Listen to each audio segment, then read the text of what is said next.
Para pala ako ermitanya nito.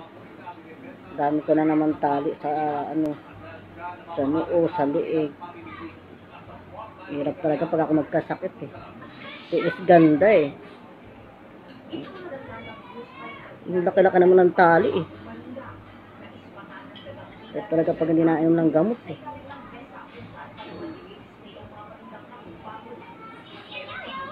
Kalamansi ito eh, kalamansi. Magbe-birthday na si daddy, nagkasakit pa ako. Nag-iwan ng sakit yung anak ni Ate B. Sakit ba yun? Oo. Pag alis nyo dito, ako naman sumunod. Ano ba yun? Kakagala siguro yun na nagkakarolin. Ayan, nakakuha siya ng sakit. Ayan. Masakit yun dito ko, pero kabila lang. Pero ang nakakalunok naman ako, nakakakain naman ako eh. Ano yung sipon? Sipon ko, dito lumalabas sa kabila. Pag pinipidbot ko to.